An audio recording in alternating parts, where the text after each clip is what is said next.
Video ಮಾಡುತ್ತಿರುವ ಉದ್ದೇಶ ಏನಂದ್ರೆ, ಈಗ ತುಂಬಾ ಸ್ಟೂಡೆಂಟ್ಸ್ ಸ್ಟಡಿ ಮಾಡುವಾಗ ಅವ್ರಿಗೆ ಡಿಸ್ಟರ್ಬ್ ಮಾಡುವುದಂದ್ರೆ ಈ ಯೂಟ್ಯೂಬ್ ವಿಡಿಯೋಸ್. ಅವ್ರು ಒಂದು ವಿಡಿಯೋ ನೋಡಿರ್ತಾರೆ, ಅದ್ರ ರಿಲೇಟೆಡ್ ಕಾಂಟೆಂಟ್ಸ್ ಬ್ರೌಸ್ ಮಾಡುವಾಗ ತುಂಬಾ videos ಬರ್ತಿರುತ್ತೆ.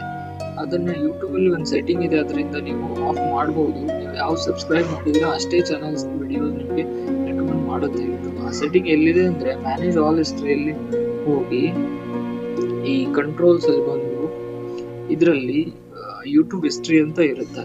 Include the YouTube videos that you watch, include your searches on YouTube, include YouTube voice and audio activities. ಈ ಮೂರನ್ನು ಆಫ್ ಮಾಡಿಬಿಟ್ರೆ ನಿಮಗೆ ಯೂಟ್ಯೂಬ್ ಯಾವ ರೆಕಮೆಂಡೆಡ್ ವಿಡಿಯೋಸ್ ತೋರಿಸಲ್ಲ. ಬರೀ ನೀವು ಎಷ್ಟು ಸಬ್ಸ್ಕ್ರೈಬ್ ಮಾಡಿರ್ತೀರಾ ಅದರ ರಿಲೇಟೆಡ್ ಅಷ್ಟೇ ವಿಡಿಯೋಸ್ ನೀವು ಯೂಟ್ಯೂಬ್ ಆನ್ ಮಾಡಿದ್ರೆ ನಿಮಗೆ ಬರುತ್ತೆ.